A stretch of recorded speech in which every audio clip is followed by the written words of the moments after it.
6 pa lamang ng hapon ay nakahanda na si Joanne. Ngayon ang unang beses na siya ay lilipad sa isang pribadong eroplano. Sa huling sandali, inayos niya ang suot na hairnet bago niya lisanin ng tuluyan ang locker room. Wow! Ang ganda naman ng flight attendant na yan.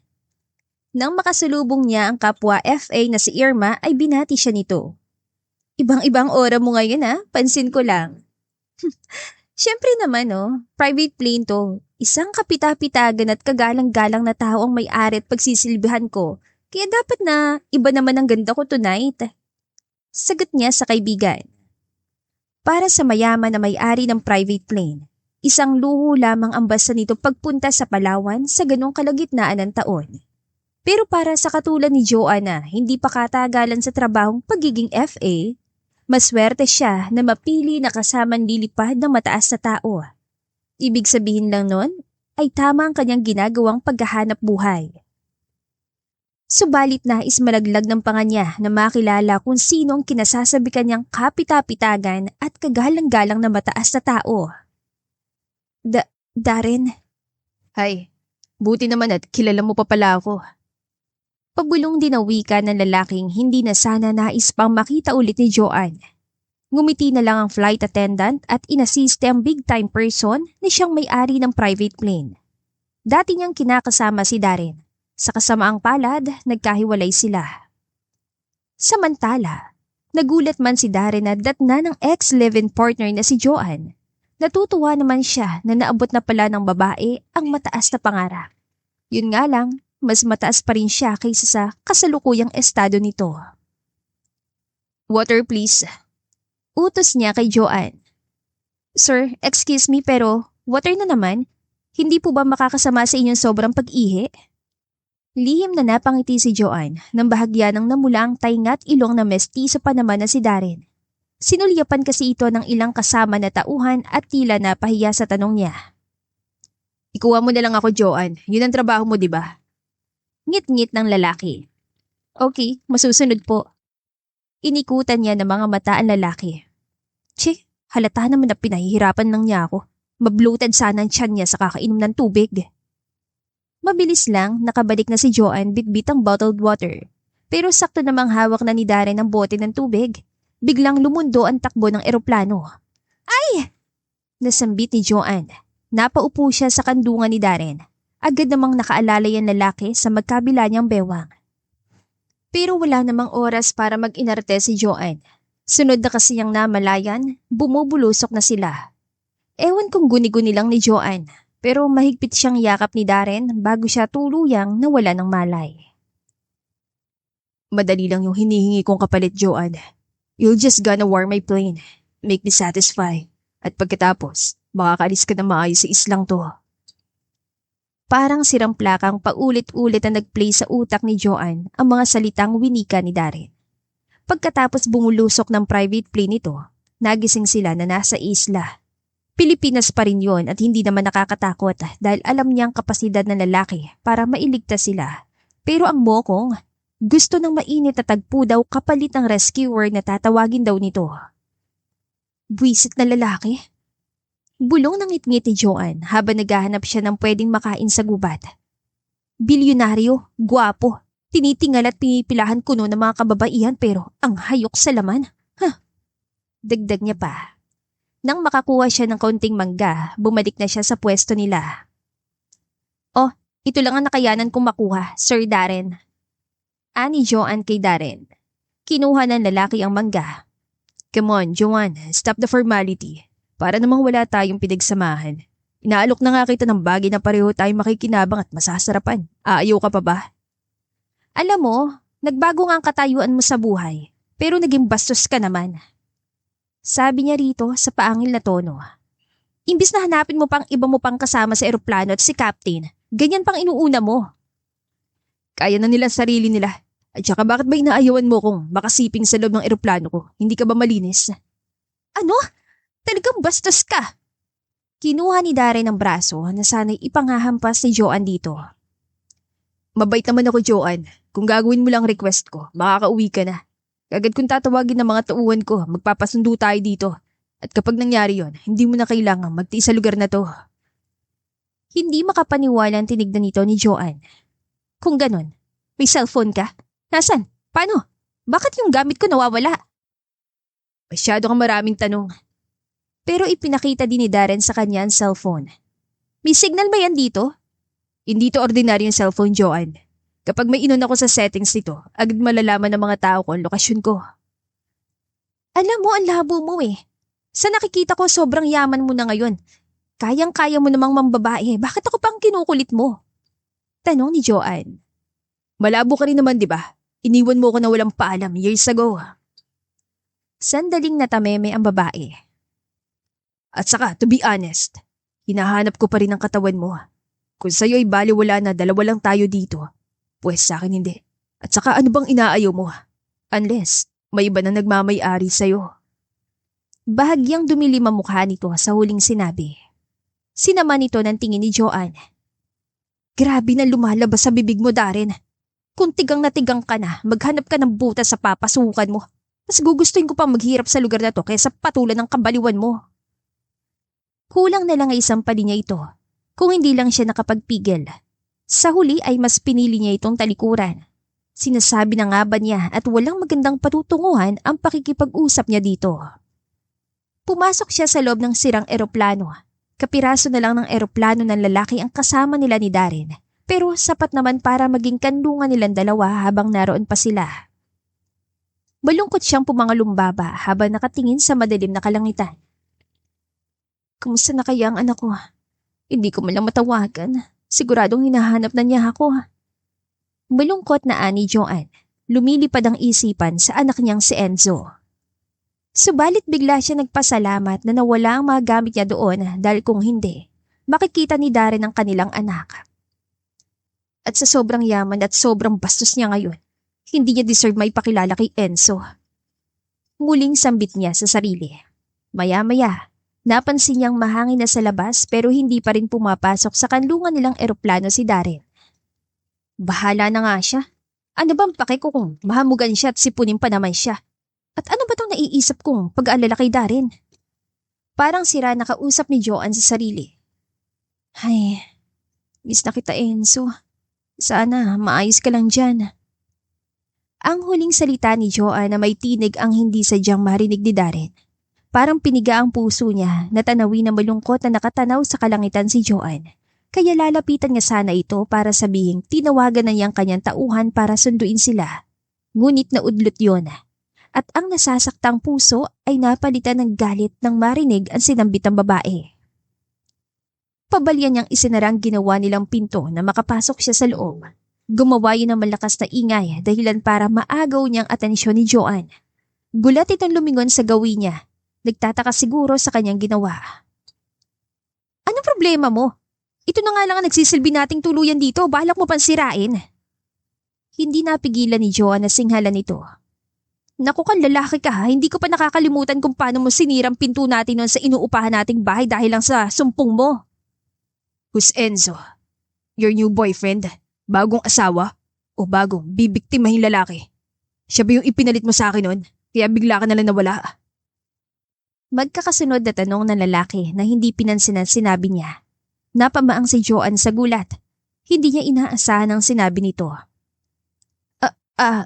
Ano? Mabilis na humakbang ito palapit sa kanya at hinaklit siya patayo. Napangiwi si Joanne sa sakit ng paghigit. Ano ba? Sinubukan niyang itulak ang lalaki pero lalo lamang tong nagalit sa kanyang ginawa. Pumayag ka na lang sa gusto ko, Joanne. Ano pa bang pumipigil sa'yo? Alam naman nating dalawa na. Ako naman ang nakauna sa'yo. Hindi na nito nagawa pang tapusin ang sasabihin dahil malakas siya ng pinadapo ang palad sa pisngi nito.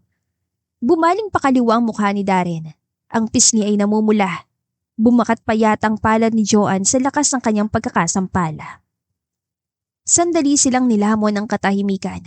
Tanging mabibigat na paghinga lamang ni Joanne ang maririnig. Mararamdaman doon ang galit na kanyang pinipigilan. Hindi niya matanggap na gano'n na lang siya kung bastusin ang lalaking ito. Ano bang alam nito sa buhay niya para magsalita ito ng gano'n? Alam niya ang kasalanan dito. Pero sapat bang dahilan yon para harapan siyang bastos-bastusin? Asan ang dating Darren na nakilala niya? ang lalaking hindi siya kayang saktan. Fine. Wika ni Joanne nang sa wakas ay mahanap ang sariling boses. Bumaling naman ang tingin ni Darren sa kanya. Blanko ang mukha nito kaya hindi masabi ni Joanne kung ano bang tumatakbo sa isipan nito. Pumapayag na ako. Isang gabi lang, Darren. I'm gonna warm your plane and I will make you satisfy. Pero pagkatapos nun, aalisin mo ko sa lugar na to at hindi ka na magpapakita sa akin. Tinigasan niya ang mukha at matapang itong tinitigan sa mga mata. Isang gabi lang. Halos ipagdiinan niya pa yon. Ang akala niya ay matatauhan na ito, pero nabigo siya nang umisilang ang lalaki. Ngise na nagbigay ng kilabot sa buong katawan ni Joanne. Just one night, Joanne, at hindi na kita guguluhin pa. Iyon lang at walang pasabing sinunggaban siya nito ng halik. Marahas at malalim na halik na tila nagpaparusa. Dahil hindi niya yon napaghandaan, ay hindi agad siya nakatugon. Matagal-tagal na rin mula nang mahalikan siya kaya nakalimutan na niya kung paano yun tutugunin. Napasinghap siya nang hapitin siya sa bewang at idikit ang katawan nito sa kanya. Humiwalay ito sandali dahilan para makita niyang matinding pagnanasa sa mga mata nito. Response, Joanne, huwag kang tuod dyan. Utos nito at pagkatapos ay muli siyang hinalikan. Dahil ayaw na niyang marami pang marinig dito, tinugunan niya lang ito. Sinabayan niya ang bawat paggalaw ng labi nito. Wala na siyang magagawa, kaya nagpaubaya na lang siya at sumunod sa lahat ng ginagawa nito. Inihiga siya at hinubaran. Pagkatapos ay tumayo ito para pagmasdan siya. Dahil nakaramdam ng hiya, ay tinangka niyang balutin sa kumot ang katawan na agad nitong tinutulan. Don't. It's beautiful. May ningas ng apoy sa mga mata nito nang bigkasin yon. Pagkuway ito naman ang sumunod na naghubad. Kahit nakita na niya noon ang katawan nito, ay hindi pa rin niya maiwasang mailang at huwag itong tignan. Iba noon kaysa ngayon. Noon ay pag-aari ito ni Joanne. Ngayon ay hindi na. At isa pa, ibang tao na rin si Darren ngayon. Look at me, Joanne. I want you to look at me. Maautoridad na utos nito bago ito dahan-dahang pumatong sa kanya. Nang hindi siya kumilos paharap dito, ito na mismong kusang nagpihit ang mukha niya paharap dito. Pwede bang tapusin na lang natin to? Gusto ko nang umuwi. Angil ni Joanne dahilan para dumilim ang mukha ni Darren. Tila hindi nito nagustuhan ang sinabi niya. Excited ah? Why? Dahil gusto mo nang umuwi o dahil sobra mo ako na-miss? Sarkasmong tanong nito. Hindi niya ito tinugon. Matapang lang na sinalubong ni Joanne ang maririin nitong mga titig. Nang ma-realize na lalaki na wala na siyang balak pang umimik, ay kinuyumos na lang siya nito ng halik. Mariin siyang pumikit at tinanggap na lamang ang mapanakit itong halik. Tahimik na hinihiling niya na sana'y mabilis lang matapos ang gabing yon. I am not sorry for what happened, but I'm sorry na napaiyak kita, Joanne.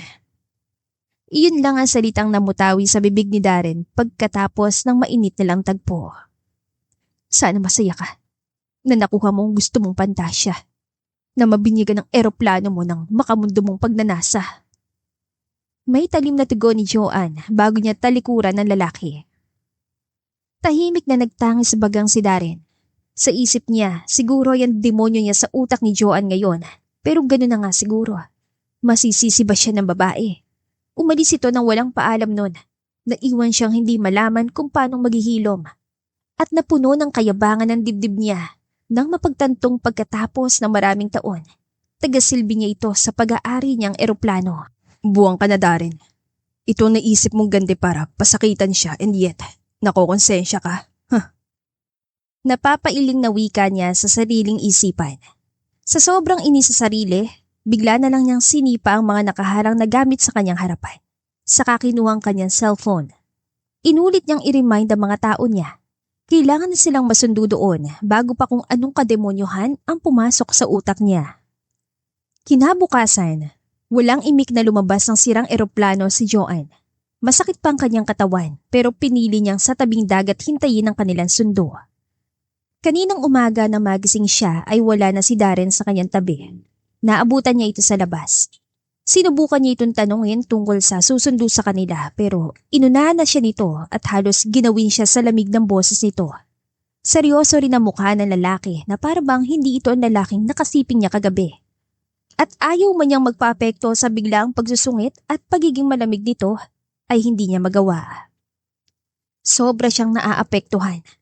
Umasa kasi siya na pagkatapos na nangyari sa kanila kagabi ay baka may magbabago. Baka babalik na ito sa dati. Pero hindi pala. Mas lumala ito. At sapat lang yon para isipin niyang ang katawan niya nga lang talaga ang gusto nito at hindi siya. Kaya bakit ka umaasa, Joanne? Piping tanong niya sa sarili. Kahapon lang sila nagkita pagkatapos ng 6 na taon na pag-iwan niya dito. Tapos kagabi lang ay hinayaan niyang may mangyari sa kanila. At ngayon, aasa siyang babalik ito sa dating Darren?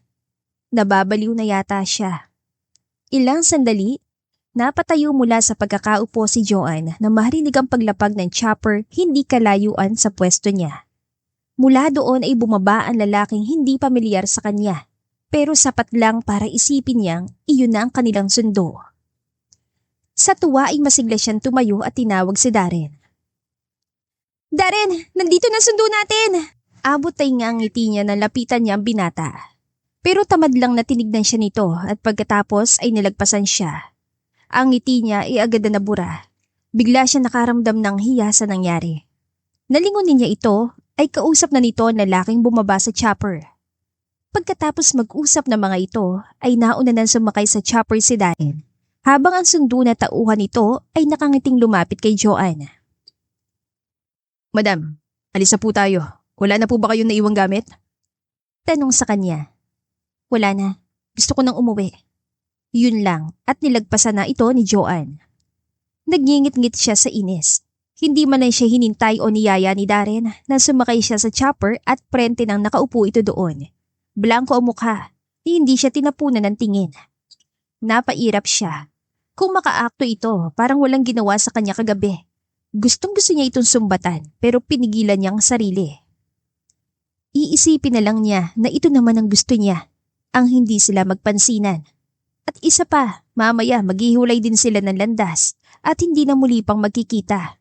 Sa lawak ng Maynila, naniniwala siyang hindi na nga sila magkikita pa, kaya ano pang inaarte niya?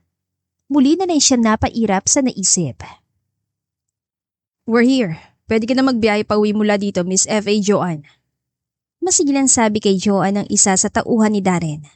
Hanggang sa makababa siya ng chopper ay hindi na niya narinig pa ang boses si Darren. Ni hindi siya nito pinigilan. May suot din itong salamin kaya hindi niya malaman kung tulog ba ito o sadyang ayaw lang siyang pansinin. Pero alin man sa dalawa, dapat ay wala na siyang pakialam. Salamat po. Sabi ni Joanne sa lahat ng mga taong nasa loob ng chopper.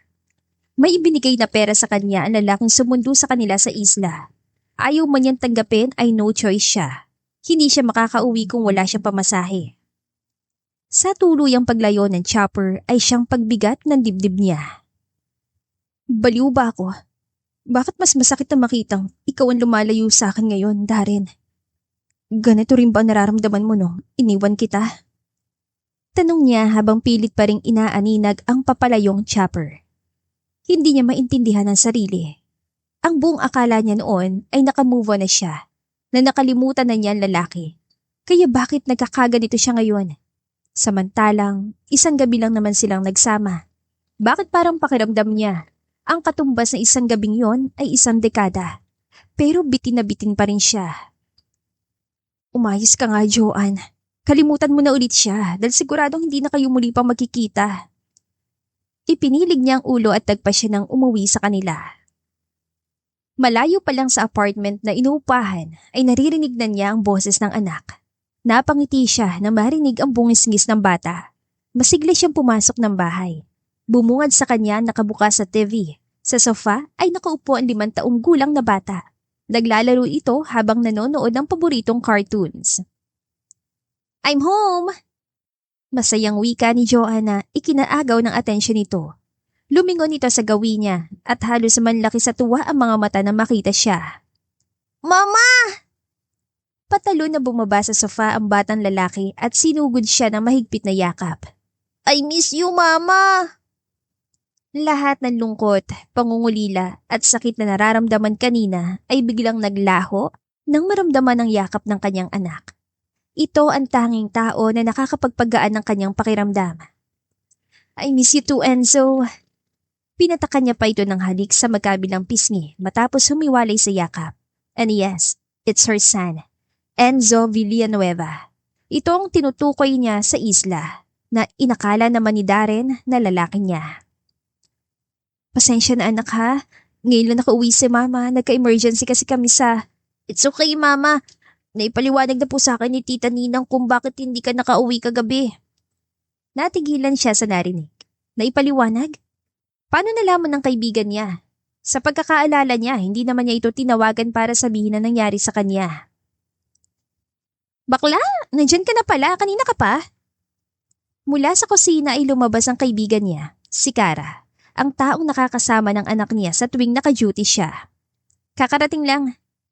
Binalingan niya saglit ang bata para magpaalam. Pagkuway nilapitan ng kaibigan at hinigit ito pabalik sa kusina. Kara, paano mo nalaman na nangyari sa akin? Hindi naman kita tinawagan ah. Nagtataka niyang tanong dito. Ngumiti lang ito. Tumawag sa akin yung manager mo. Sinabi na mag-overtime ka nga raw at hindi ka agad makakauwi. Kaya pinaliwanag ko na rin kay Enzo. Bakit? May problema ba? Napamaang siya sa narinig. Ang manager niya? Paano nito nalaman ang nangyari? Maaari kayang sinadya ni Darren ang pagkakatrap nila sa isla? Tumawag si manager sa'yo? Paglilinaw ni Joanne dahil baka namamali lang siya ng dinig. Pero nang tumango ito ay tuluyan na siya ng hina. Kung ganon, pinaglaruan siya ng lalaking yon. Binalak nitong dalhin siya sa isla para magamit ang kanyang katawan. Pero bakit naman ito yun gagawin? Gumaganti ba ito? Napahawak siya bigla sa sentido dahil sa dami ng katanungan sa isip. Pakiramdam niya ay sumakit ang kanyang ulo. Ayos ka lang? Nag-aalala siyang nilapitan ni Kara. Ayos lang. Kailangan ko lang sigurong magpahinga muna. Anya bago ito tinalikuran. Nang mga sumunod na araw ay bumalik na ulit sa normal ang buhay ni Joanne at ng anak. Siya ay patuloy pa rin sa pagtatrabaho at ang anak niya ay kasalukuyan ng kindergarten. Ang kaibigan niya nag-iintindi dito sa tuwing wala siya. Pareho na kasi silang walang pamilya ni Kara. Tuluyan na rin niyang inalis sa isipan si Darren. Pero kahit anong pilit ang gawin niya, may mga gabi pa rin na sumasagi sa isip niya ang namagitan sa kanila noon sa isla. Ang bawat halik at haplos nito sa kanyang katawan ay tila nararamdaman niya pa rin. At naiinis siya sa sarili. Dahil kahit hindi niya aminin, batid niyang hinahanap-hanap niya naman yun. Gusto niya na itong tuluyang makalimutan dahil mukhang nakalimutan na rin naman siya ng lalaki. Hindi na kasi muli pang nagtagpo ang landas nila. Ni anino nito ay hindi na niya nakita pa. Linggo ng umaga, may duty siya pero dahil biglang sumama ang pakiramdam kaya nag-file siya ng 1-week leave. Ilang araw na rin kasi siyang nahihilo at walang ganang kumain. At isa lang ang naiisip niyang dahilan kung bakit niya yun nararamdaman. Naranasan na niya rin ng ganong pakiramdam dati, kaya hindi siya maaaring magkamali sa naiisip. Pero hinihiling pa rin niya na sana mali ang hinala niya. Huwag naman po sana. Mahinang usal ni Joanne habang mahigpit na hawak ang PT. Kanina pa siya sa CR pero wala pa rin siyang lakas ng loob na tignan ng resulta sa hawak na maliit na bagay. Huminga siya ng malalim upang palakasin ang loob. Pagkuway dahan-dahang tinignan ang resulta ng PT. At sa unang tingin pa lang, halos himatay na siya nang makumpirmang tama ang kanyang hinala. Magkakasunod na pumatak ang luhang kanina pa niyang pinipigilan. Hindi niya malaman kung ano bang dapat na maramdaman sa kaalamang buntis na naman siya at kung sino ang ama ni Enzo ay siya na namang ama ng ikalawa. Paano na to? Natatandaan niya. Ganon-ganon din ang unang lumabas sa bibig niya nang malaman niyang buntis siya kay Enzo at ngayon ay naulit na naman. Hinaplos niyang impis pang tiyan. Hindi niya alam ang maaaring mangyari pero isa lang ang sigurado siya. Bubuhayin niya ang bata. Bibigyan niya ng kapatid si Enzo at hindi niya yun muling ipapaalam kay Darren. Nakakasiguro siya na kung sinadya ni Darren noon na matrap sila sa isla, sigurado din siyang sinadya nitong mabuntis siya. At kung totoo man ang hinala niya, kailangan na nilang makaalis sa lugar na yon bago pa siya muling balikan ng lalaki. Akma na siyang lalabas sa banyo nang tumunog ang cellphone. Bagyang nangunot ang noon niya na makitang si Karan tumatawag. Hindi niya rin mawari kung bakit bigla siyang binundol ng kaba. Kara, bakit? Tanong niya agad ang sagutin ng tawag nito. Hello, Joanne? Hindi niya halos maintindihan ang sinasabi ni Kara dahil sa putol-putol nitong salita. Si Enzo kasi nawawala, hindi ko makita. Para siyang nabingi sa narinig. Hindi pa nga siya gaano nakaka-recover sa kaalamang buntis siya. Ngayon naman ay ito ang maririnig niya. Pinaglalaroan ba talaga siya ng tadhana? Ano sinabi mo? Kara! Madali siya lumabas ng banyo. Hindi inalintana ang hilong nararamdaman. Pasensya na. Ayaw sana kitang tawagan kasi nga alam ko nagpapahinga ka pero nag-aalala na kasi ako. Kanina ko pang hinahanap si Enzo. Pero hanggang ngayon hindi pa rin makita eh. Humingi na rin ako ng tulong sa mga gwardiya ng mall. Nasang mall kayo? Pupuntahan ko kayo. Sa entrance pa lang ng mall ay nakita niya si Kara. Umiiyak itong nakikipag-usap sa mga gwardiya ng mall. Kagad niya ito nilapitan. Kara, ano nangyari? Joanne, sorry. Hindi ko talaga napansin na hindi ko na pala siya kasama eh. Kita ang matinding pagsisisi sa mukha ni Kara. Niyakap niya ito para pakalmahin. Hindi niya naman ito sinisisi sa nangyari. Hanapin na lang natin. Siguradong nandito lang yun sa loob ng mall. Anya at binalingan ng isa sa mga gwardya. Nai-radio na po namin sa lahat ng tenants ng mall, ma'am. Wika ng gwardya. Tumangulang si Joanne sa kaaligaga ng hinanap ang anak.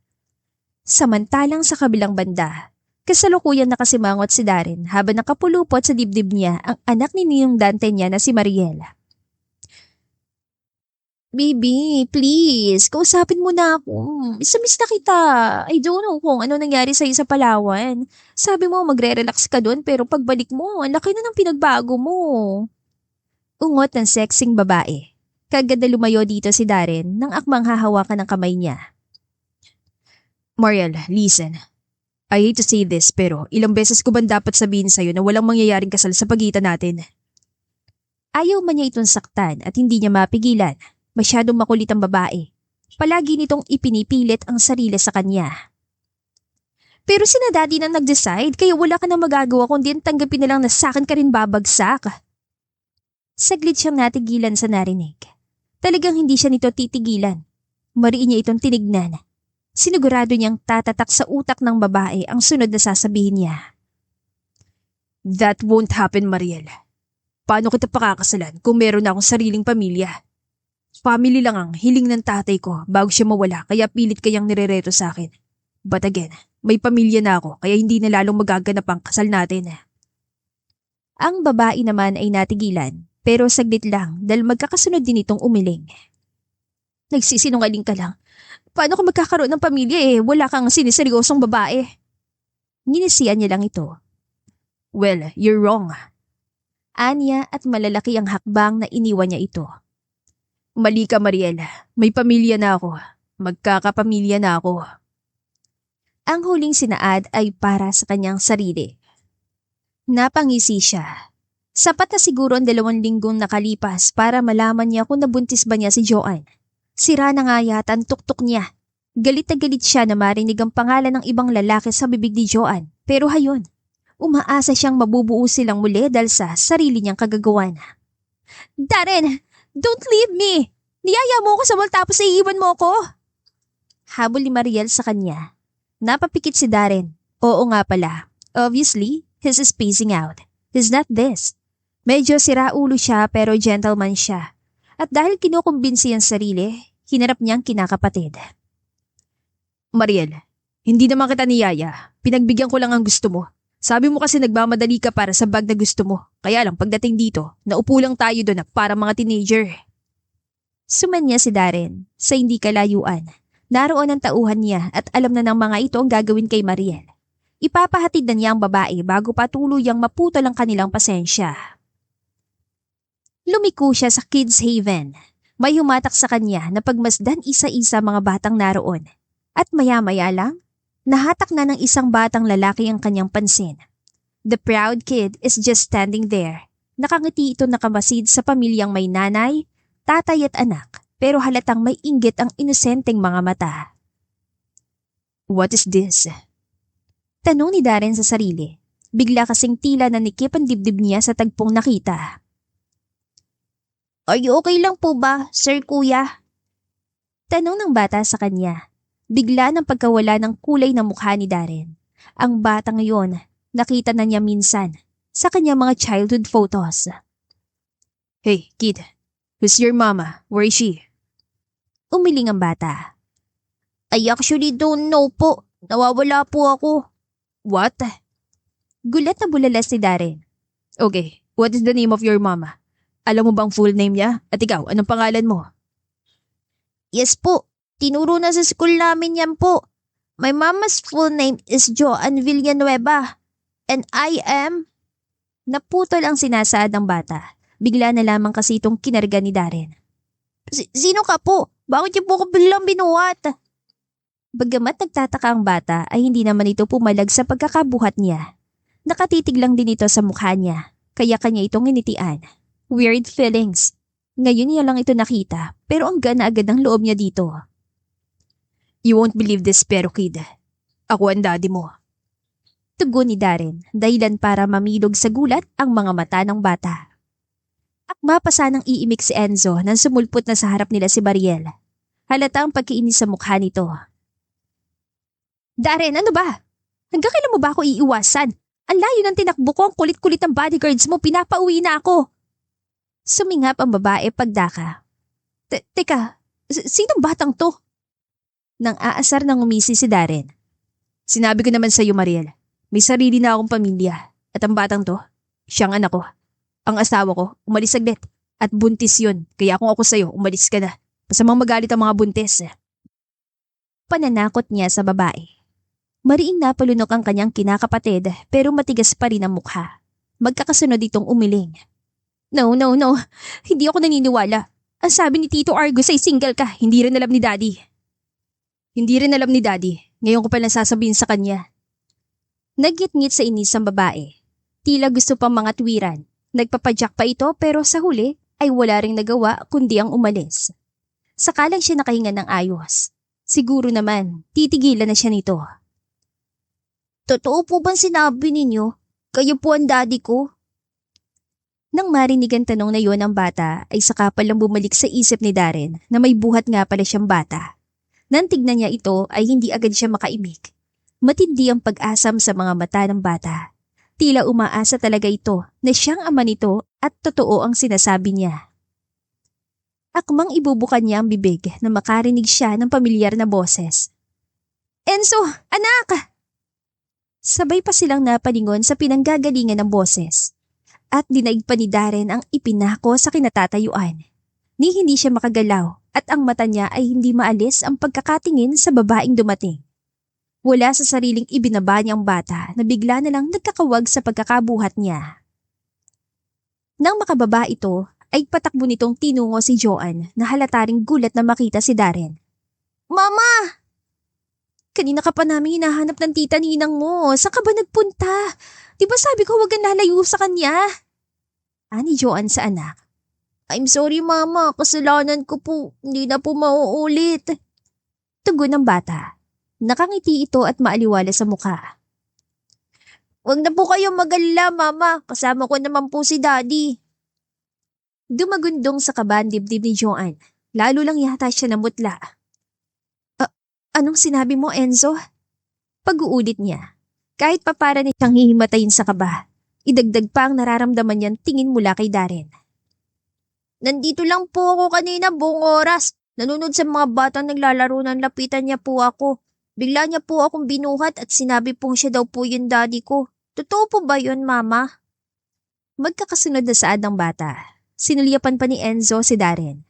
Nang tignan naman ni Joanne si Darren ay seryoso lamang ang mukha ng lalaki at tila naghihintay lang din ang sagot niya.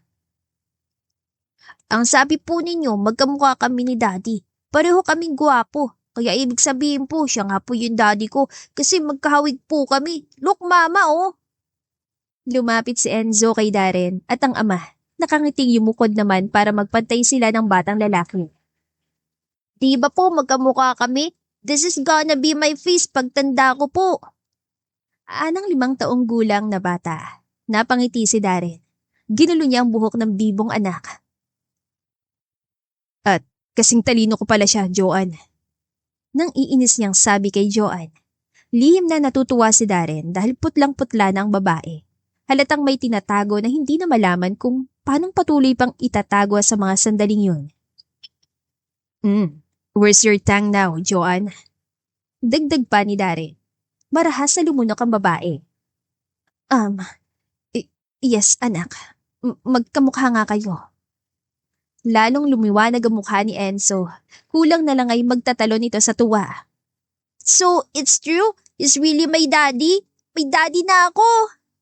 Hindi niya magawang sumagot, pero hindi rin niya magawang tumanggi. Ayaw niyang sirain ang kasiyahang nakikita mula sa anak. Yes, Enzo, I'm your daddy.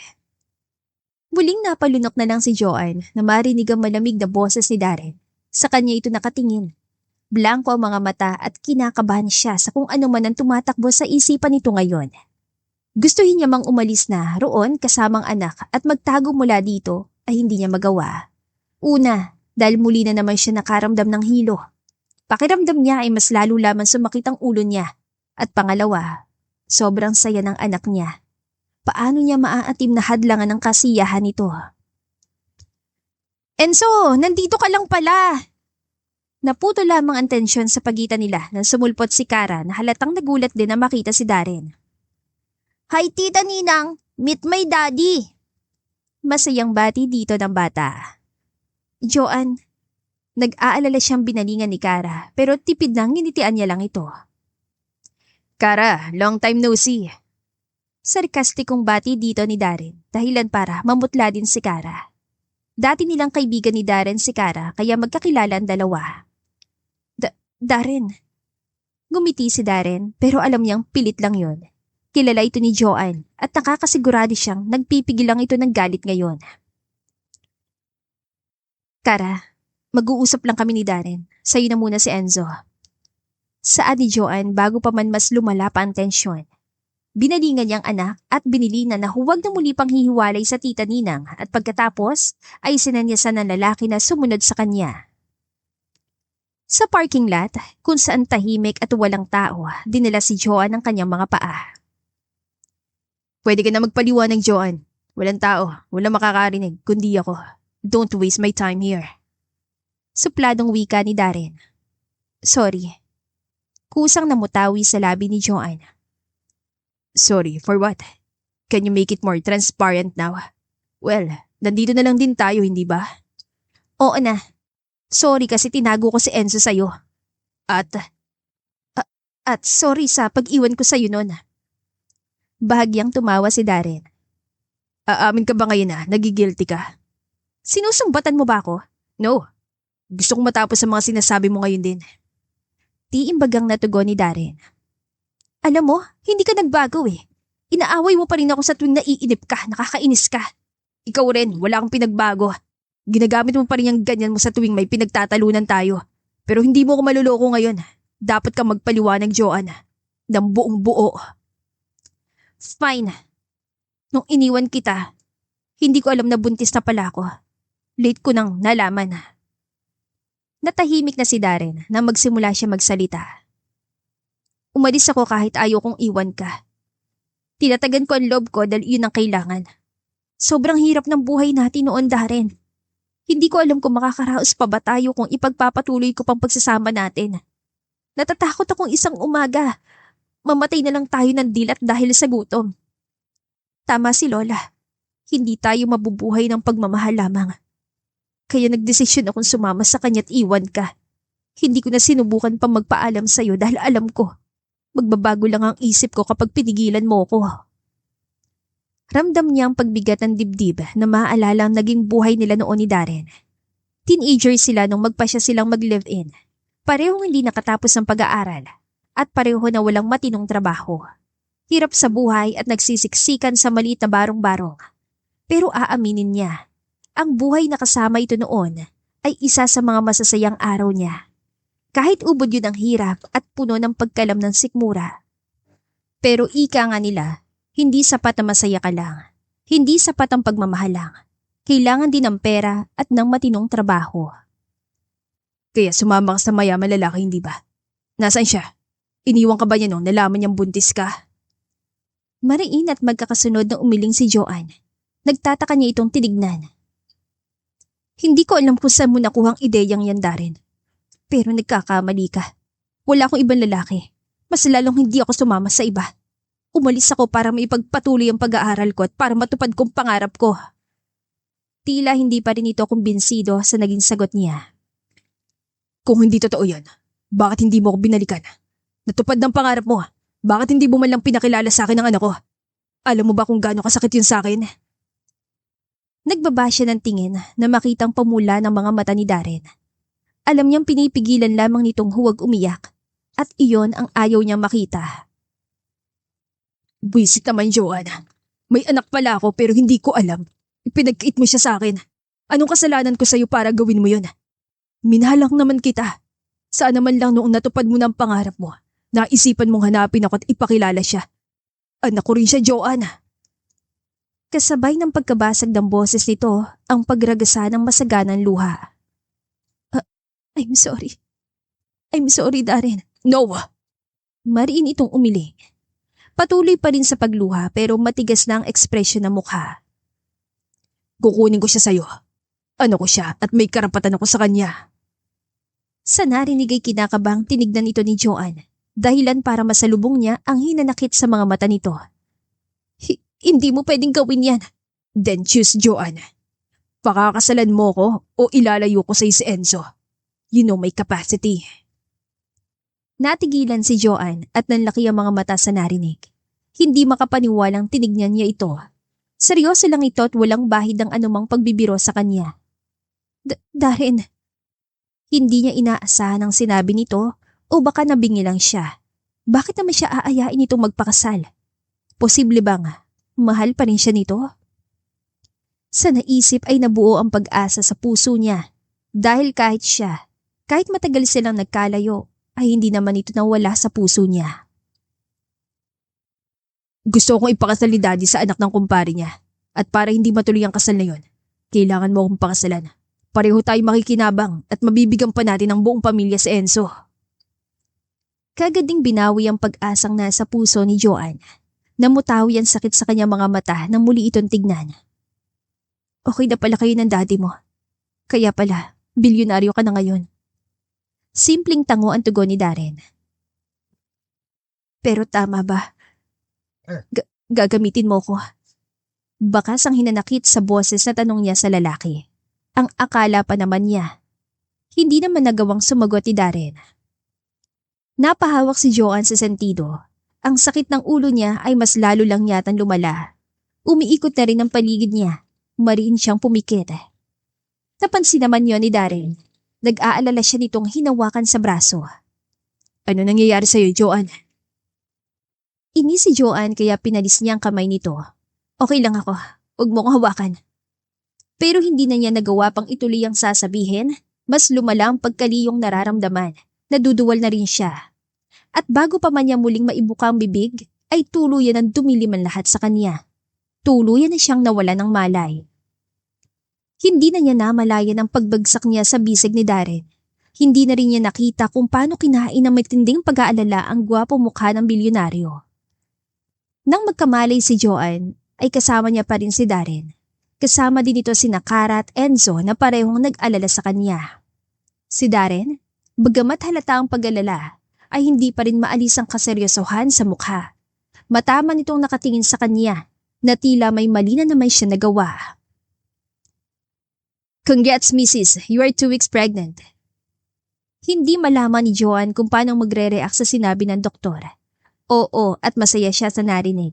Pero hindi niya magawang magdiwang lalo na't nasa tabi niya lang ang lalaking magiging ama na naman ng ipinagbubuntis niya. Nang magpaalam ang doktor sa kanila ay saka pa lamang siya nilapitan ni Enzo. Masayang masaya ito at halatang excited na agad sa narinig. Mama, sabi ni Doc magkakaroon na ako ng kapatid. Wika ni Enzo bago siya niyakap. Nang tignan niya si Cara ay halata ang saya at pagtataka sa mukha nito. Enzo, tara, bili muna tayo ng food. Biglang ani Kara. Nakakaunawang inaya ang bata palabas sa kwarto. Ayaw muna sana makausap ni Joanne si Darren pero alam niyang hindi na niya ito maiiwasan pa. Isa pa, nakalabas sa sina Kara at Enzo. Saglit na katahimikan ang namayani sa kanila na maiwan sila ng dalawa. Sa kanya lang nilingon si Darren na marinig niya ang marahas na pagbuga nito ng hangin. Tell me, Joanne, balak mo rin bang itago sa akin yung pinagbubuntis mo? Ano? Tataguan mo ulit ako ng anak? Anong atraso ko sa'yo para saktan mo ko ng paulit-ulit? Masama niya itong tinignan. Kung makapagsalita ito, parang siya lang ang may kasalanan. Dahil niloko mo rin ako. Pinaglaruan mo ko, Darren. Sa tingin mo hindi ko malalaman na sinadya mo ang pagkakatrap natin noon sa isla? Ginamit mo ko, ang kahinaan ko at maging ang katawan ko. Kaya sabi mo rin sa akin, dapat ko pa bang ipakilala sa iyong anak ko? Halos manginig siya sa galit at maaalala ang ginawa nito. Hindi niya mapigilan na maging emosyonal. Masisisi mo ba ako, Joanne, kung bakit ko yung nagawa? Kinain ako ng galit. Galit na galit ako nang makita kong pangalan at mukha mo. Galit na galit ako nang malaman kong makakasama kita sa private plane ko. Maayos ang buhay mo. You look happy at kung pakitunguhan mo pa nga ako, parang hindi tayo magkakilala noon. Kaya yun ang naisip mong dahilan para gantihan ako. Sabi mo sa akin, sinadya mo rin bang buntisin ako? At ang tanga ko sa pag-aakalang nagbago ka na disiplinado. Sa totoo lang kasi, nagsama lang sila noon dahil sa kapusukan at kawalang disiplina. Nang hindi agad makasagot si Darren, ay parang sinaksak ang puso ni Joanne ng paulit-ulit. Tama nga siya, iyon ang ganti nito sa kanya. Nang maramdaman ng luha sa kanyang pisngi, ay kagad niya yung inalis. Ayaw na niyang umiyak, pagod na siya. Tama na, Darren. Siguro naman ay quits na tayo. Naipaliwanag ko na sa yung dahilan ng pag-iwan ko sa iyo noon. Kung galit ka pa rin, hindi ko na alam kung paano mawawala ang galit na yon. Pagod niya itong tinignan. Hindi ko ilalayo sa'yo si Enzo at itong ipinagbubuntis ko. Pero hindi ko rin kaya magpakasal sa'yo. Hindi pwedeng magsama ang dalawang taong pareho pang may sugat sa mga puso. Nanatiling tahimik si Darren. Blanko ang mukha nito at malayo ang tingin. Hindi mo pwedeng pakasalan ng isang tao para lang gamitin sa sarili mong interes. Sagrado ang kasal. At hindi mo yun pwedeng gamitin dahil ang gusto mong makaganti pa sa akin. Nang wala pa ring makuhang tugon mula dito, ay tumagilid na siya ng higa patalikod sa pwesto nito. Ilang minuto lang din naman ay naramdaman niya ang paglabas nito at ang pagsara ng pinto. Doon pa lang, hinayaan ni Joanne na pumatak ang kanyang mga luha. Sa mga sumunod na araw, ay naging maayos ng pakiramdam ni Joanne. Nakabalik na siya sa trabaho. Si Kara ay nagpaalam na rin sa kanya na babalik na sa trabaho nito na hindi naman niya tinutulan. Masyado ng malaking sakripisyo ang ginawa nito para sa kanila mag-ina at sobra siya nagpapasalamat dito. Si Enzo naman ay nasa mansyon ng mga manyebo. Nakilala na rin kasi ito ng lolo nito na ama ni Darren. At tungkol naman kay Darren, nagkausap na sila tungkol sa kanilang anak. Kapag nasa trabaho siya, sa kanya ito iiwan. Pwede na rin itong gampanan ng pagiging ama sa kanilang anak. Hindi na niya ilalayo ang mga bata. At bukod doon, wala na silang iba pang pag-uusapan. At naisip niyang siguro sapat na yun na lang muna ang linawin nila. Hindi na rin siya umaasa pang magkakaroon ng second chance ang love story nila. Pero isang araw ng Biyernes, check up ni Joanne, ginulat siya na sasakyan ni Darren sa tapat ng kanilang gate. Darren, anong ginagawa mo dito? Ay, mga 5 minutes pa lang naman ako naghintay. Naghintay? Nagtataka na tugon ni Joanne. Bakit at sinong hinihintay mo? Bumuga ng hangin ng lalaki. Ay, come on Joanne. Don't make this harder for me. Akala mo ba madaling awatin ang sarili na magpunta dito sa'yo pagkatapos kung malaman na may prenatal check-up ka? Mas lalo lang nagtaka si Joanne. Muli naman nagsalita si Darren. Happy, sasamahan kita sa klinik. Para hindi na masyadong lumawak pa ang diskusyon, sumakay na si Joanne. Mas convenient din naman at hindi na niya kailangan pa mag-commute. Kaya lang, sa loob ng kotse ay tila sinakalis siya. Nagtanggal kasi ng shade si Darren at parang tanga na huminto ang kanyang puso. Parang nag-slow mo ang paligid. Kulang na lang ay tumulo ang kanyang laway. Kung bakit naman kasi, parang ang yamin nito ngayon sa kanyang paningin. May naguudyok pa sa kanya na yakapin ito at singutin ng amoy hanggang sa mawalang bango ng katawan ng lalaki. How's your feeling today, Jo? Napalunok siya. Ang lambing ng boses ito. Saka tinawag siya sa nickname na ito lang ang tanging tumatawag sa kanya. Nakakainis. Ang sarap pa rin noon sa kanyang tenga. Joanne. Untag sa kanya ni Darren. Oo, okay naman. 2 months na tiyan ko. Yung paglilihi medyo nagsasubside na. Good. Kung nagtitipid ka at wala ka pang balak kumuha ng sasakyan, pwede kitang ihatid sundo kada prenatal check-up mo. Nagtaka siya. Ang alam kasi ni Joanne ay CEO ang isang to. Paano mo naman magagawa yan busy kang tao? At saka, kaya ko naman ng sarili. Kaya mo sarili mo kasi sinasabi mo sarili na kayanin ng sarili mo. Ha? Ang sabi ko, masanay ka na sa presensya ko. Basta may kotse ako at wala kang kotse, kaya ihahatid sundo din kita. Nagagawa ko nga kay Enzo, sa'yo pa ba? Ano ko rin yung dinadala mo. Right. Mahalaga sa lalaking ito ang mga anak dahil tatay ito. Tama naman. Okay. Pakitabi na lang, Darren. Pwede mo na akong iwan dito. Maayos lang ang pumarada si Darren. Bumaba na siya at nagtuloy sa klinik pero laking gulat niya nang umagapay sa paglalakad niya si Darren. Sasama na kita sa loob. Ng lalaki. Hindi naman na kailangan, tsaka may trabaho ka pa, di ba? Pwede akong pumasok kahit anong oras ko gustuhin, Joanne. Hindi mo kailangang isipin ang trabaho ko kung yun ang inaalala mo. Tila naiinis ng tugon nito. Pagdating sa waiting area ng clinic, si Joanne naman ang nais mainis. Lahat kasi ng mga buntis at babaeng hindi buntis doon, sinulyapan si Darren. Ganyan ba kapag buntis? Tanong ni Darren. Ano? Ganyan ba ka ako pag buntis? Hindi may tagong feelings. Tumaas ang kilay ni Joanne. Anong feelings ka dyan? Alam mo, nagtataka lang yan sila kasi last time wala naman akong kasama lalaki dito. Pagyak na tumawa si Darren. Sa gulat ni Joanne, kinuha nito ang palad niya at bahagyang pinisil ang kanyang ilong. Yung feelings mo ang tinutukoy ko at hindi ang feelings nila. Halata kasi na nagsiselos ka. Nalaglag ang panga ni Joanne pero hindi na siya nakapagsalita pa dahil tinawag na ng sekretary ang pangalan niya. Napailing at nangiti na lang si Darren nang biglang humiwalay sa kanya si Joanne saka tumalikod na.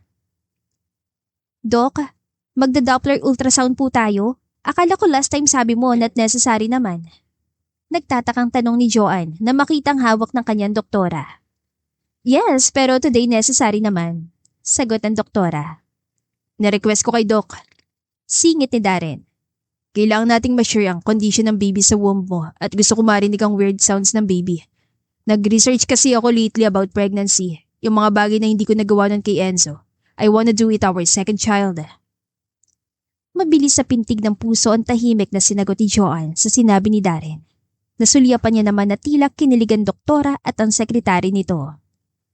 At sa sumunod na sandali, nag-init naman ang puso niya.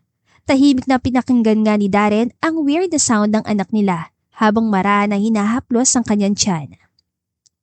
Pagkatapos nila sa clinic ay grocery naman siya sinamahan ni Darren. Nagpahatid kasi siya doon at wala na silang stocks ni Enzo. Joanne, may gusto lang akong itanong. Palabas na sila noon ng grocery store. Si Darren ang may hawak ng mga pinamili niya, habang siya naman ang nagpapayong sa kanilang dalawa. Umuulan kasi ng araw na yon. Nilingon niya ito. Bigla ko kasing naalala nung nasa isla tayo. Bakit hindi mo nilinaw sa akin na si Enzo pala'y anak natin at hindi mo lalaki? Nagalit patuloy ako sa'yo. Nagtataka lang ako, bakit hinayaan mo lang na isipin ko lalaki mo yun? Bahagya siya natigilan na maalala ang tinutukoy nito. Iyon yung gabi bago may mangyari sa kanila. Nakakasar ka kasi nun. Ani Joanne na mahinang natawa. Nagpatuloy siya sa paglalakad, pero nang maramdamang hindi ito nakasunod, ay nagtataka nilingon niya ito. Lalo lang siya nagtaka na makitang sobrang seryoso na mukha nito. Tara na, umuulan! Joanne, nasaktan kita ng gabing yun dahil inakala kong bago mo lalaki si Enzo. I'm sorry. Napalunok siya. Kitang-kita niyang matinding pagsisisi at guilt sa mga mata ng lalaki. Lumapit ito sa kanya nang hindi inaalis ang pagkakatitig sa mga mata niya. I'm sorry, Joanne. Narealize ko lang, hindi pa pala ako nakakahingi ng tawad sa mga kagaguhan kong ginawa. Mali yun, hindi ko dapat ginawa yun. Kaya sana mapatawad mo ko. Sincere ang boses si Darren. Ramdam din niya na pinagsisisihan na nito ang bagay na yon. Kaya sino siya para magmatigas pa? Isa pa, hindi ba nga't ito ang gusto niya? Ang mawala na ang gulo sa pagitan nilang dalawa. Naaalala niya rin ngayon na lang sila ulit nagkausap ng silang dalawa lang matapos yung nangyari noon sa ospital. Nang muli kasi silang magkita ay nakalabas na siya ng ospital at ang pinag-usapan nga lang nila ay tungkol kay Enzo at sa ipinagbubuntis niya. Hindi pa nila napapag-usapan ng tungkol sa kanilang dalawa. Totoo ang ngiting iginawa niya dito. Okay na, tapos na yun, Darren. Kalimutan na lang natin. Mag-focus na lang tayo kay Enzo. At syempre dito sa ipinagbubuntis ko. Kita niya ang bahagyang pamumula ng mga mata nito. Salamat, Joanne. Salamat sa pangalawang pagkakataon. Nang araw na yon ay tuluyan ang naramdaman ni Joanne na wala ng bakod na nakaharang sa pagitan nila ni Darren. Bagamat hindi na nila napag-usapan pa tungkol sa kanilang dalawa, ay kampante na rin siya dahil sa wakas ay natutunan nilang patawarin ang kasalanan ng isa't isa. Madilim ang kalangitan. Malakas ang buhos ng ulan na sinabayan pa ng kulog at kidlat. Kasalukuyan naguhugas si Joanne ng kanilang pinagkainan nang pumasok si Enzo sa kusina at tawagin siya.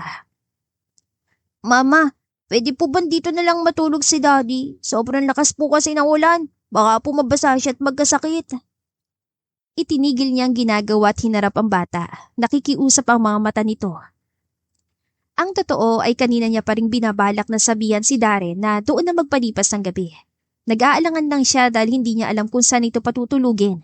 Iisa lang ang kwarto sa apartment na inuupahan nila. Sa salas naman ay maliit lamang ang sofa. Wala ring ekstrang banig. Kung meron mang pwedeng ipanlatag ay kumot lang. Pero sapat ba yun? Masyadong malamig ang panahon. Pwede naman Enzo, kaso saan natin patutulugin si daddy mo? Iisa lang ang kwarto natin. Tanong niya dito. Sa tabi po natin. Di ba po ganun naman ang family? Magkakatabi matulog? Hindi siya agad nakaimik. Sakto namang pasok din ni Darren. Narinig din ito ang sinabi ng bata. Uuwi na lang ako anak, may payong naman dyan. Sumimangot si Enzo. Pero gusto ko itang katabi daddy. Gusto ko kayong katabi ni mama. Konti na lang ay paiyak na ang bata, kaya wala nang magawa pa si Joanne kundi ang pumayag. Nang gabing yon, sabay-sabay silang nahiga sa kama. Malakas pa rin ang ulan sa labas. Kapag ganun ang panahon ay masarap na ang tulog niya. Pero sa mga oras na yon, hindi niya magawang dalawin ang antok. Mahimbing na ang tulog ni Enzo, pero si Joanne ay nanatiling dilat. Hindi siya mapakali. Sa isiping halos katabi na niya si Darren, ay para siyang aatakihin sa puso. Matulog ka na buntis, masama sa'yo nagpupuyat. Ha? Gulat siyang napalingon kay Darren nang bigla ito magsalita. Gising ka pa pala? Hindi ako makatulog. Naririnig ko mula dito mga malalim mong paghinga. Tumagilid ito ng higa paharap sa kanya at matama siyang tinitigan. Tell me Joanne, hindi ka ba komportable na nandito ako? Pwede naman akong umuwi. Bigla naman siya na guilty. Hindi naman sa hindi ako komportable, hindi lang ako sanay, pasensya na. Pero hindi mo kailangang umuwi. Kung ganun, dapat masanay ka na. Dahil sigurado ko, masusundan at masusundan pa ito. Sigurado muling hihiling si Enzo na dito ako patulugin at hindi ko yun kayang tanggihan. Napaisip siya sa sinabi ni Darren. Tama ito. At isa pa Joanne, gusto ko na ring ayusin ang tungkol sa atin. Alam ko, sinabi mo noon na sa mga bata na lang tayo mag-focus. Pero hindi ko yata kayang doon lang. Kung bibigyan mo uli ako ng chance, gusto kong ligawan kita ulit. Nagsalubong ang kanilang mga mata. Sa malamlam na ilaw, nabanahag ni Joanne ang senseridad ng lalaki. Hindi ko yan inaasahan, Darren. Alam ko, hindi ka pa handa. Hindi naman ako nagmamadali. Gusto ko lang ipaalam sa'yo na gusto ko tang ligawan. Hindi mo kailangang ma-stress. Hindi siya makasagot, pero lihim siya napangiti. Ngayon, napatunayan niyang bumalik na nga ang dating Darren. Ang dating Darren na minahal niya. Ang lalaking hindi siya minamadali at pinipilit. Kung ganon, pwede naman. Pwede mo akong ligawan. Bigla ang pag-aliwala sa mukha ng lalaki sa narinig. Talaga, pumapayag kang ligawan kita? Pareho nilang natutop ang bibig nang umungot si Enzo. Napalakas kasi ang boses si Darren kaya muntikan ng magising ang bata. Huwag kang maingay. Oo, pumapayag na ako. Pero ligaw lang muna ha. Magkakasunod ditong tumango. Thank you. Pangako babawi ako. At iyon nga ang nangyari. Niligawan siya ni Darren. Pakiramdam tuloy ni Joanne ay bumalik sila sa dati nilang buhay. Noon at ngayon ay masugid pa rin itong nanligaw. Dati, pinipitas mo lang ang bulaklak. In fairness naman sa'yo. Biro niya kay Darren ang kunin niya mula dito ang bulaklak na halatang expensive. Pinitas pa rin naman yan ng mga taga-Dangwa. Sabay silang natawa sa corny nitong joke. Hindi rin ito pumapalya sa pagbibigay ng gulay at prutas. Kulang na nga lang ay doon na sa apartment niya tumuloy. Pero syempre, hindi pa pwede. Hanga siya sa lalaki dahil nagagawa nitong pagsabayin lahat. Ang trabaho, oras sa anak nito at nakakapaglaan pa ng oras para i-date siya. Ang takot at agam-agam sa puso ni Joanne ay tuluyang naglaho. Nabalot na yon ang pagmamahal. Pagmamahal na hindi niya akalaing muli niyang maipaparamdam at mararamdaman kay Darren. Sa ika-6 na buwan niyang pagbubuntis, ay siya naman na nag-aya ng date kay Darren. Balak na niya itong sagutin ng araw na yon. Kaya sa tabing dagat niya ito naisipang ayain para romantikang lugar. Magkita na lang tayo sa resort. Sigurado ka ba? Sunduin na lang kaya kita. Pangungulit ni Darren. Napangiti siya at lihim na kinilig ng maulinigan ng pag-alala sa boses ito. Magkausap sila sa cellphone. Tinawagan niya nga ito para sabihing mag-date sila sa bagong bukas sa resort sa kanilang lugar. Hindi na, papunta na rin ako dyan. Huwag ka mag-alala, kaya kong maglakad. Sige na nga. See you, I love you. Nakagat niya ang labi upang mapigilan ng mapairit sa kilig. Ilang beses niya nang naririnig ang mga salitang yon mula kay Darren pero hindi pa rin niya mapigilang huwag kiligin. See you. Nang matapos ang tawag ay muli niyang sinipat ang sarili sa salamin. Nanabahan na siya at halata ng umbok ng tiyan. May mga times na madalas siyang makaramdam ng inggit sa mga babaeng nakikita niyang umaaligid kay Darren. Mabuti na lang at palagi siyang ina-assure na lalaki na siya lang daw ang sexy at maganda sa paningin nito. Nang makotento sa itsura, ay madali na siyang lumabas at pumara ng taxi. Excited siya. Pagkatapos ng araw na ito, ay hindi na niya kailangan pang itago ang pagmamahal at kilig na nararamdaman kay Darren. Dahil simula sa araw na to, ay magiging nobyo na niya ulit ito at kung aayain siya nito ng kasal, ay hindi na siya tatanggi pa. Masyado na silang matanda, marami na rin silang pinagdaanan at oras na siguro para hayaan naman niyang lumigaya silang dalawa. This way, madam. Giya kay Joanne ang umasiste sa kanya. Sakto ng oras lang siya dumating sa resort pero nabanggit nito na naroon na si Darren ahead of time. Mas lalong gumanda ang araw niya sa narinig. Mas excited pa pala sa kanya lalaki. Dumiretso siya sa likod sa may tabing dagat kung saan naghihintay si Darren. Pero ang ngiti niya ay mabilis na naglaho at napalitan ng pagtaas ng kilay nang makita si Darren na may kayakap na babae. Dala na rin ang selos at pagbubuntis. Ramdam niyang pagtaas ng dugo sa kanyang ulo. Galit na nilapitan niya mga ito. Anong meron dito? Tanong ni Joanne dahilan para maghiwalay ang dalawa. Kapwa na nagulat na makita siya. Nang tignan niya si Darren ay kita niyang pamumutla nito. Halatang kinakabahan. Nang balingan naman niya si Mariel ay nakangiti pa ito kaya lalong tumaas ang kilay niya. Congrats buntis! Sabi ni Mariel. Oh, wag mong aawain si Darren ha. Nandito lang ako para sa personal na magpaalam sa kanya. Pupunta na kasi ako ng States at ipinapaubaya ko na siya sa'yo. Sincere naman ang pagkakasabi pero hindi pa rin nagustuhan ni Joanne. Hindi kita tinatanong Mariel. At saka wala kang dapat ipaubaya dahil una pa lang sa akin naman talaga si Darren. But anyway, have a safe flight. Inirapan pa niya ito. Napangiwi naman ng babae pero pilit pa rin ngumiti. Sige, una na ako. Anito bago bumaling kay Darren. Sige na Darren, iiwan na kita sa dragon mong asawa. Yun lang at nagmamadali na itong umalis. Gusto niya pa sana itong pigilan dahil anong sinabi nito? Dragon siya? Aba, ang ganda naman yan dragon. Nang balingan niya si Darren ay nahalata niyang nagpipigil ito ng tawa kaya naiinas na hinampas niya ito sa braso. May nakakatawa ba? Aray naman. Nakangiwing hinaplos na lalaki ang braso. Bakit bang init ang ulo ng soon-to-be wife ko? Nagsiselos ka ba? Walang dapat ipagselos. Kahit kailan hindi ko nagustuhan yun. dahil ikaw lang palaging hinahanap ng puso't ng mga mata ko. Lihim siyang kinilig, pero dapat galit muna siya. Bakit hinayaan mo yakapin kanya't niyakap mo rin siya? Umiling ng yakap at saka alas na yun. Kapag sinagot mo ko, wala na akong ibang babaeng yayakapin, kundi ikaw at ang mga anak natin. Hinapit siya ni Darren sa bewang at mabilis na hinalikan sa pisngi. Huwag ka na magselos, baka maging kamukha pa ni Maria lang anak natin, bahala ka. Sinama niya ito ng tingin, bagamat unti-unti nang naglalaho ang nararamdamang selos. No way, ako lang magiging kamukha ng mga anak ko. Natawa si Darren. Kaya nga huwag na natin siya pag-usapan. Walang imik na inirapan siya ni Joanne. Siya nga pala, sinasagot na kita.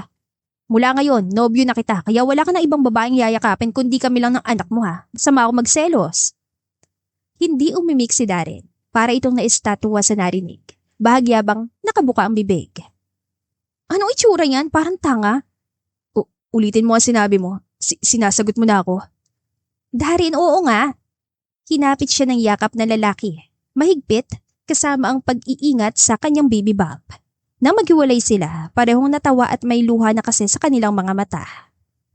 Ang kasiyahang nakikita niya sa mga mata ni Darren ay nagbibigay sa kanya ng kakaibang saya at galak. Kaya tumingkayad siya at inabot ang labi ng lalaki. Mabilis niya lang itong hinalikan, pero sapat na yon bilang sagot sa katanungan nito kanina. Muli itong naestatwa, namimilog ang mga mata sa kanya. Naiinis na siya kaya hinampas niya ito sa balikat. Ang OA na ha? Damn, Joanne. OA na kung OA pero masyado mo akong pinapasaya. Sabihin mo legit to, wala nang bawian. Girlfriend na ulit kita. Oo nga, legit totoo, wala nang bawian at panghabang buhay na. Tuluyan itong naluha sa sinabi niya. Ito naman ngayon ang humigit sa kanya at sinilis siya ng malalim na halik. Halik na magpapatunay kung gaano siya nito kamahal.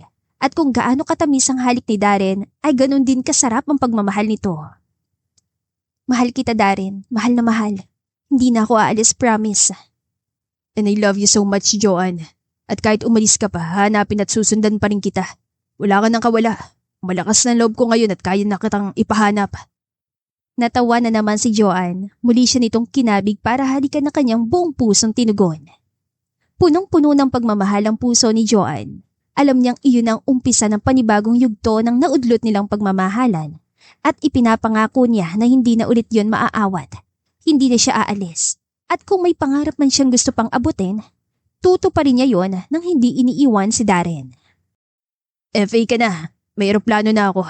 Talagang wala nang dahilan para iwan mo ko. Nagtawanan ng mga taong nakarinig sa ilang linya ng vows ni Darren. Maging si John ay natawa. Pinunasan niya ng ilid na luha. Kasalukuyan silang kinakasal at hindi talaga maaaring hindi mabanggit ang kanilang nakaraan. Iyon kasi ang pundasyon nila kung bakit sila nandito ngayon. Alam ko, noon pa, sinasabi mo sa akin na sagrado ang kasal. Na ayaw mong magsama tayo ng hindi kasal pero matigas ang ulo ko. Pinilit ko ang noon, naging maghiwalay tayo. But God is really good. Kung hindi mo ako iniwan noon, hindi naging flight attendant at hindi sana nagsilbi sa eroplano ko. Kung hindi ka umalis noon para sa pangarap mo, hindi ko sana ninais magkaroon ng eroplano at hindi minotivate ang sarili ko na isasakay kita doon para hindi ka na makaalis pa. Tawanan na naman pero nagsipagtahimik na ang lahat sa sunod na sinabi ng groom. Pasensya na kung yung eroplano na yun. Winasa ko rin para lamang makapiling ka sa isla. Naisip ko kasi binuo ko yun ang may galit sa'yo. At ngayon, sa susunod kong bibili na eroplano, masaya ako na hindi na lang panaginip na maisasakay ko doon ang mag-iina at pamilya ko. Kasi nandito na tayo. Sa kasalan na gusto mo. Sa buhay na may basbas ang Panginoon. Mahal kita, Joanne. Mahal na mahal din kita, Darren. Naglapat ang kanilang mga labi. Natigil lang yon nang may chopper na nag-ingay sa himpapawid. Mama, Daddy, look! Siyang lapit ni Enzo sa kanila. Gaya noon, sabay na humaplos ang maliit itong palad at malapad na palad ng ama sa ngayon ay 9 na buwan ng tiyan ni Joanne.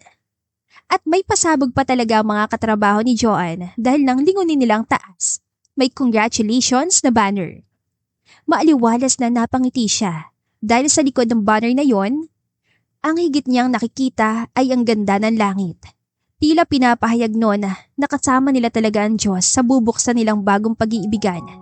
Dahil yun na ang tamang paraan, tamang timing at tamang pagkakataon. At dito na po nagtatapos ang ating kwentong pag-ibig. Maraming salamat po sa pakikinig. To God be the highest glory. Hanggang sa muli. Paalam!